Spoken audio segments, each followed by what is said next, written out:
wondering if I'm being gaslit by my partner or if it's a case that I'm just being overly sensitive. Have you ever asked yourself that question? Or maybe you're asking it now. If so, this video is for you. This is an extract from Esther Perel's podcast, Where Should We Begin?, in which she offers one-time counseling sessions to people from all over the world. In this video, I'm going to react to Esther Perel's Where Should We Begin episode entitled Am I Being Gaslit? In sharing it with you, I hope to help you understand why Esther was so effective in counseling here and what you can take from it if you find yourself asking this question, am I being gaslit or overly sensitive? Now, before I start, I want to thank Esther Perel's team for giving me permission to use extracts from the podcast. I have put a link to the podcast in the description, so please do check it out. So let's look at an example of the behavior this woman is experiencing that she's wanting to talk to Esther about. For context, she has a very difficult work situation. She's under a tremendous amount of work stress. She's been worked to the ground, and her doctor has advised her to stop working. And this is her partner's reaction. He flipped when I was back from the therapist, and I was just like literally standing in the kitchen being like, I just need to eat some dinner. So I was like, right, I'm just going to make myself some food. I'm going to take care of myself. I'm going to nourish my body. And I was like, okay, I just need, I'm a bit weird right now. I just need a little bit of space because I blah, blah, blah. And then he started at me, and I was like, no, I can't handle this right now. I've explained the fact that I'm feeling very vulnerable. I'm just like letting you know that. And he was in a great mood when I came in. And then suddenly he turned and then he started shouting at me and shouting at me. And I was like, stop shouting at me. And then he freaked out about me not understanding what a boundary was, me turning my boundaries against him. And then he made me, we had this long discussion about what qualifies shouting or not. And then we literally got into the depths of like, right, what the semiotics of the word shouting is to both of us. And then he made me say that he hadn't been shouting at me in terms of the way that he understands the word shouting. Wow, I think it's quite clear that there's a horrible dynamic in this relationship, and this young woman's suffering really quite terribly as a result of her partner's inability or unwillingness to show her any care or concern at a time in which she really needs it. And in fact, a discussion which should be about her receiving care and support descends into an argument about the definition of shouting and her apologizing to him and saying that he didn't shout at her, and whether or not voices were raised, the bottom line is his behavior is uncaring and unsupportive. Let's look at another example and see how Esther helps her to make sense of what's going on in her relationship. We had been talking about boundaries because I do have concerns that my boundaries aren't very good, and it's something that I work on. What do you mean by that? What do you mean by that? That's a big statement, So, Yeah. And one in which only you know what you mean by it. So perfect from Esther right here.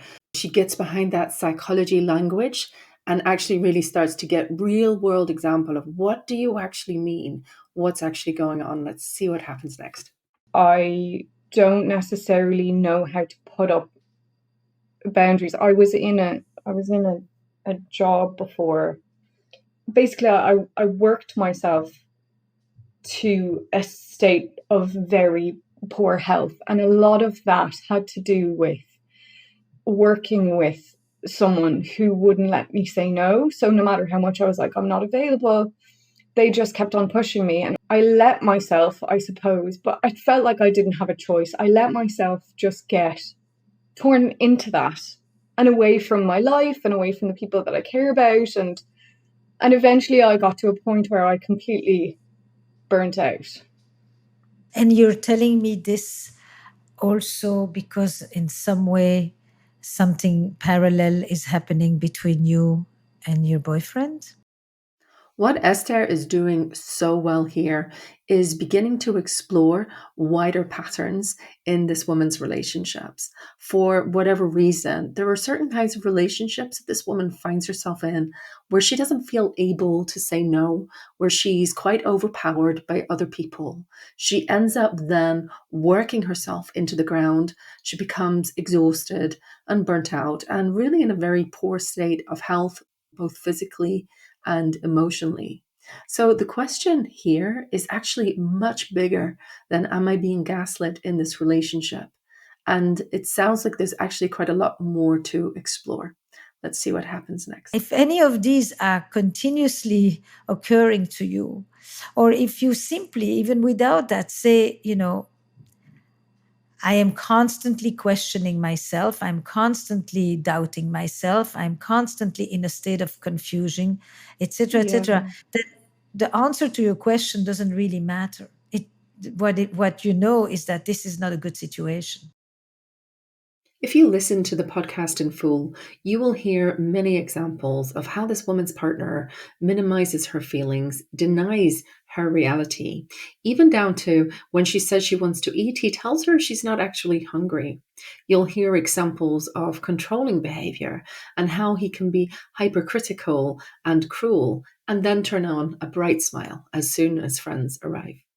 And if you're in that situation, you may find that you want a label to explain it. You want to be able to call it gaslighting or narcissism or something else. But that quest to find a label can inadvertently take your attention away from yourself and really appreciating the psychological devastation that this behavior is having on you. Now, as Esther highlights the impact of this behavior, let's see what happens. But the thing is that, he has shown me in so many ways that he does love me, and we have honestly the best time. He's my best friend in the world. I don't know how to lose him. And that's the thing, is I see him as a really good person. I see him as a really kind and warm and friendly, and if you see him with his friends, he is incredible. Incredible. It's so confusing, exactly, again, that then he turns around and does that to me. But he honestly, that's the thing, I'm just I wish that I could wash it off. Wow, there is just so much ambivalence there. And as you hear her, I mean, my heart really goes out to her, hearing her try to square her love for him, her admiration of him, what she sees as his incredible qualities with the ways that he treats her. And it's very tempting to want to jump in and say, no, that's all fake. Look at the way he treats you. Look at his lack of care for you, his lack of regard for you. Look at the way that he controls you and just how hurtful his behaviors are to you. But I think if Esther was to do that, it would actually push this woman further into her ambivalence. She would end up defending him. She'd end up saying, yes, but he loves me. Yes, but he's an incredible friend. Yes, but he has these wonderful qualities. Yes, but I love him. Yes, but our relationship has something special.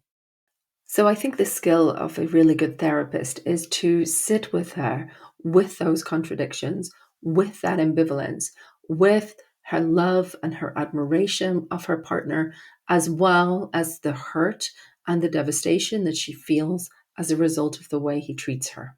Let's see how Esther does it. A question I would ask him is, who did this to you and nobody stopped them?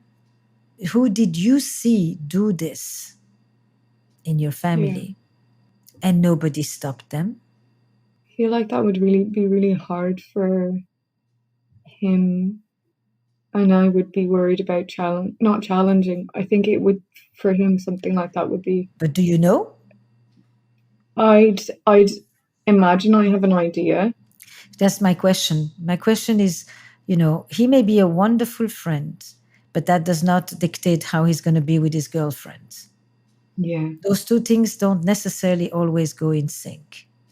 Now, I don't know what Esther was thinking when she invited this woman to reflect on her partner's background and his past experiences.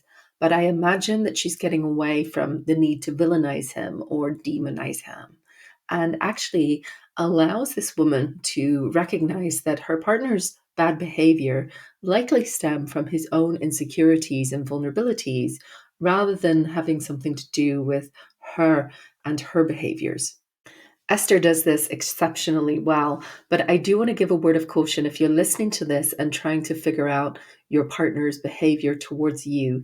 Do be careful not to go down the rabbit hole of trying to figure out your partner in great detail, because that could lead you down a rabbit hole of ruminating about your partner's past and trying to figure out why they are the way they are and asking questions to which you really can't find answers. However, what Esther does really well is she allows the woman not to demonize, not to villainize her partner, not to make him into the bad guy, whilst at the same time acknowledging that this good guy, this incredible friend, this partner whom she has a great deal of admiration for, is also the person who is treating her very, very badly.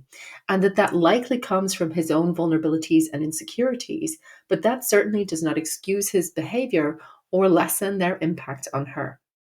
One of the most troubling aspects of the way we talk about narcissism is a temptation to want to split the world into the narcissists and the empaths, the good guys and the bad guys, the villains and the victims.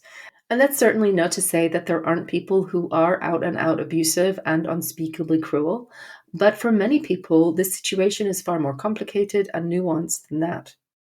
What Esther does really helps to get beyond that black and white and examine in great detail the complexity and the dynamics of the relationship. And I actually think that really helps the woman recognize the impact that her partner's behavior is having on her, and to really insist that she doesn't let it roll off her back, that she does give it the attention and the importance that it deserves. And as we shall see, it's very important that this doesn't only focus on the partner. Esther needs to broaden this out and to help this woman that she's working with to see her role in the relationship. And then I'm going to ask you, who did you see in such a dynamic? Where did you learn not to be able to say no?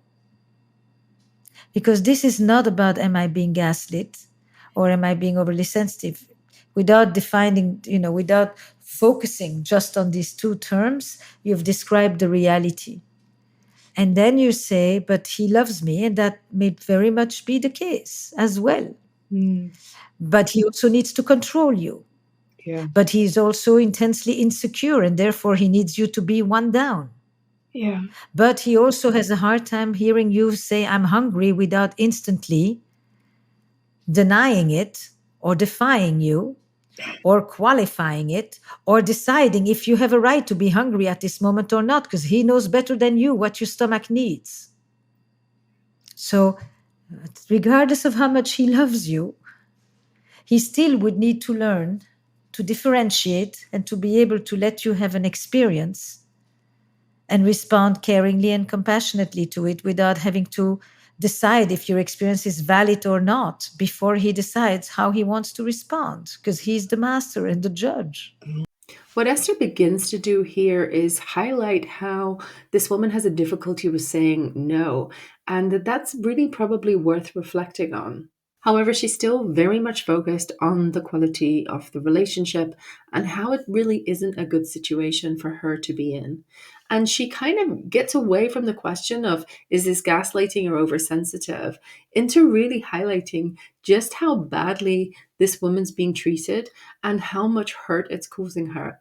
And what would need to happen for her to have a better relationship in terms of her partner actually being able to pay her attention, to accept her experience and respond with love and concern for her, rather than having to qualify or make a judgment about whether what she's saying is right or wrong.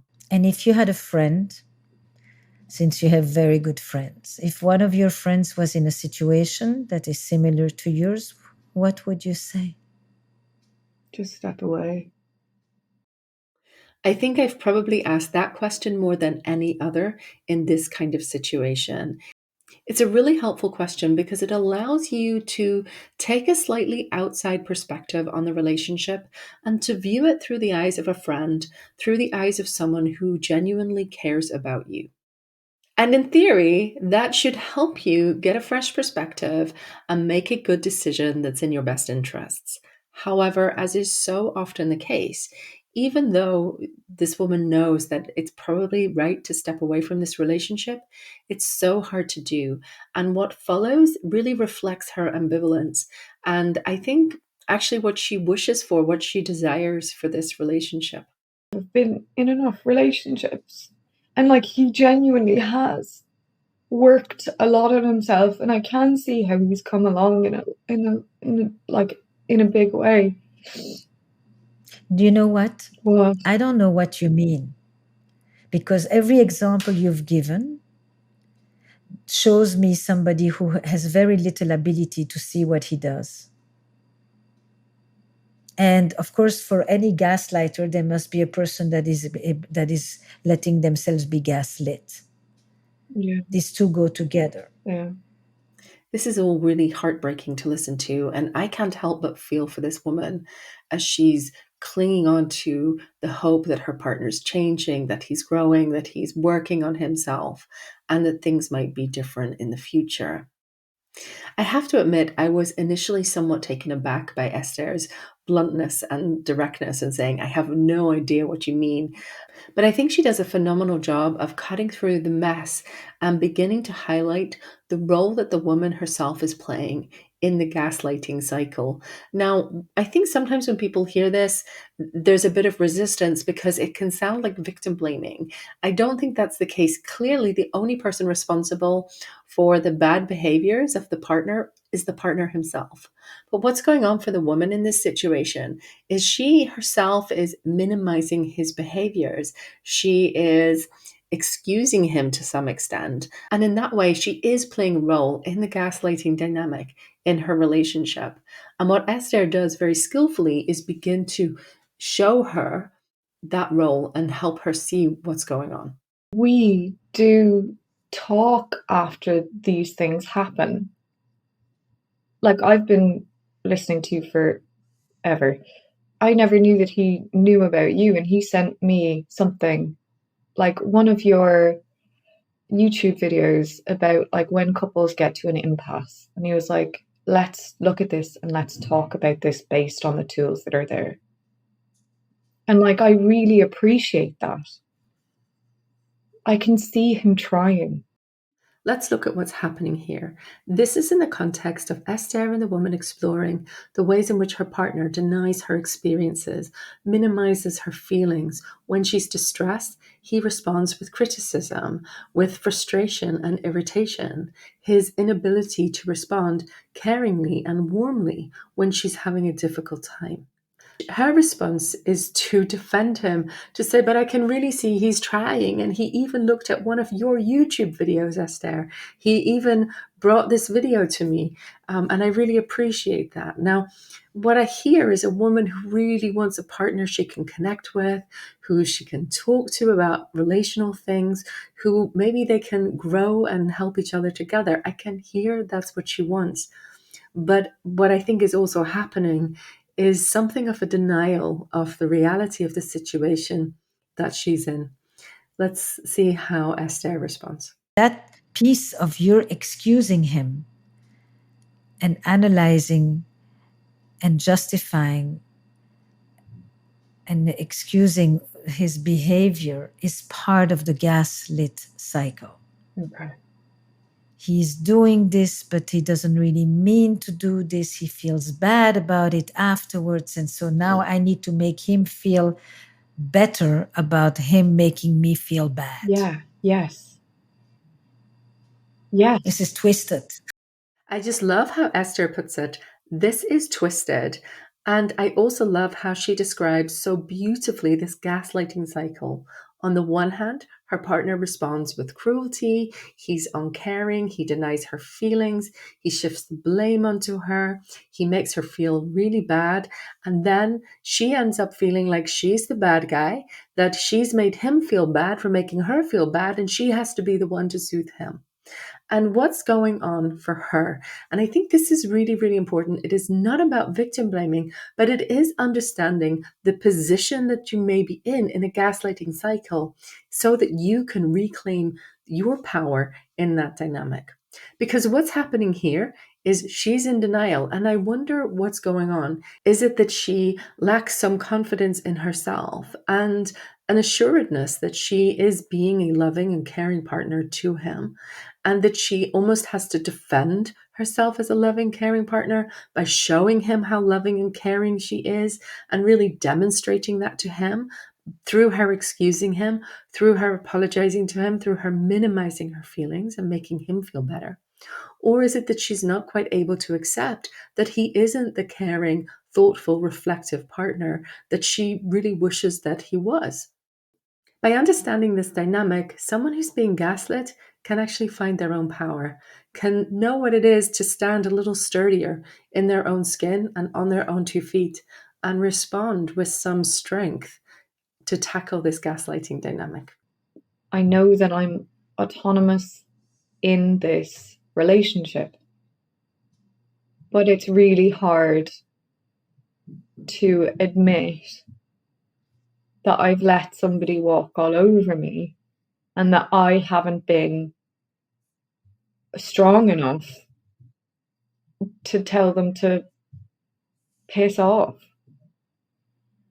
It makes me question myself so much more. This is so insightful here. What this woman is realizing is that she sees herself as a strong, capable, independent, autonomous woman. And that makes it so much harder for her to acknowledge to herself that in this relationship, she's really being pushed around. And that hesitation to acknowledge that she isn't strong, independent, and autonomous in this relationship really feeds the gaslighting cycle. And of course, the longer it goes on, the more she doubts herself, the more she questions herself, the harder it becomes to be that strong, autonomous, independent woman who takes some charge in this relationship and stands up for herself where she needs to. But it's by looking at and acknowledging this rather painful reality and the contrast between how she sees herself and indeed how she actually is. I believe this woman is a strong, capable, independent, brilliant woman, and yet she finds herself in this relationship. And it's by acknowledging that duality that's going to help her move towards freedom. And that's exactly the direction that her and Esther begin to go in together. Why me, smart, accomplished, professional, insightful, autonomous woman, find myself in relationships with men where I end up in this kind of battered position? That is a very powerful question. Yeah. And how do I learn to see it sooner rather than later? Yeah. And how do I say, I'm breaking the cycle, and then act on it? These are crucial questions. And clearly, this is a thoughtful, intelligent woman. She's bright, she's smart, she's capable, she has wonderful friends. And yet she repeatedly finds herself in relationships with powerful men where she struggles to say no, to hold on to her sense of herself, or even to take care of herself. She ends up exhausted, hurting, depleted, and completely burned out. And it causes a great deal of suffering for her emotional health and even her physical health. Now, just like her partner can be an incredible friend and a partner who is critical and uncaring towards her, so too she can be a bright, capable, autonomous, independent, strong woman, and a woman who finds herself repeatedly in situations in which she's struggling to hold on to her sense of herself, in which she is denying her own reality and not standing up for herself, where she's not independent and where she's not exercising her strength or her capabilities. I think this really demonstrates just how self-perpetuating a gaslighting cycle can be over time. The more that you deny your reality, the more that you shrink yourself, allow yourself to get small, the more that you prioritize your relationship over yourself, the more you try to convince the other person that you are a good partner or a good friend or a good employee or whatever your relationship with them is, The more that you allow them to determine reality and to deny yourself, to deny your own feelings, your own experiences, the more you erode. And in some ways, the bigger they and the relationship become. And the more invested you may be. And the harder it may be to protect yourself in this relationship. I think Esther shows remarkable skill here. She places absolutely no blame or criticism on the person or the predicament that she finds herself in. But at the same time, she takes her attention away from the gaslighter and helps her to ask some very powerful and important questions about herself. By taking the focus away from the gaslighter, she can actually begin to fortify and strengthen the woman she's talking to help her pay attention to her own experiences and the things that she's been denying, not only about her partner, but also about herself. I think this really strengthens the person who's being gaslit to find themselves, to build up the I that's been so eroded. Hopefully, this will allow her to find the courage and the self-compassion to really pay attention to what her experiences are, to the hurt that she feels and the harms that she's experiencing, to the way in which she's exhausted and burnt out, and the ways in which she's become increasingly dissolved and invisible in the dynamics of this relationship. And hopefully, by adopting a kind, warm, compassionate perspective on herself, paying attention to herself, showing herself concern and kindness, she can come to make a wise and compassionate decision about the future of this relationship and what action she's going to take to address the situation she finds herself in. Now, if you find yourself in a similar dynamic, I would really encourage you to do the same thing. Begin to pay attention to yourself, to your wonderful qualities, to your strengths, to your brilliance, to your creativity, whatever it may be. Also tune into the parts of you that may be harder to look at. Pay attention to the ways that you perhaps become defensive and overly reactive, as well as the ways that you placate and tiptoe around and try to accommodate. By shifting your attention away from the other person and onto yourself, you may actually start to realize what a difficult situation that you're in. And that can be a painful realization with very big implications. There can be a real temptation to want to avoid asking those very difficult, very painful, but ultimately liberating questions. You can ask yourself powerful questions like, what are you experiencing? Where do you hurt? What do you need? What would be wise and compassionate action for you to take right now? Do you have friends or family? And can they be a source of support and comfort for you at this time? In this podcast, Esther also encourages the person to speak with her friends and family and be honest with them about what she's experiencing. Now, this isn't about telling her friends and family what a terrible person the gaslighter is, because that's often not productive. But sharing with your friends and family the hurts that you feel, the pain that you're in, and what needs you have can actually help them be a much better, stronger source of support for you. So I hope that you have the courage and the self-compassion to ask these powerful and liberating questions. Once again, I want to express my gratitude to Jessie Baker from Esther Perel's team for giving me permission to use extracts from the podcast in this video. Do go and listen to the full episode, which I have linked in the description. It is an incredibly rich, lively, compassionate conversation between two thoughtful, beautiful, intelligent women. If you'd like to know the outcome of this story, there is a follow-up phone call with this woman on Esther Perel's office hours. It's a paid for subscription on Apple Podcasts, so please do, if you're interested, check it out. I also just want to add, I'm not being paid to promote Esther Perel or her Where Should We Begin podcast or her office hours. However, as a clinical psychologist who's passionate about helping people navigate difficult relationships, I have no hesitation in recommending Esther Perel as a really valuable resource to anyone who wants to improve their relationships. If you have made it this far, please hit the like button, subscribe, and do leave a comment. Thank you so much for watching. I look forward to seeing you next time. And in the meantime, take care.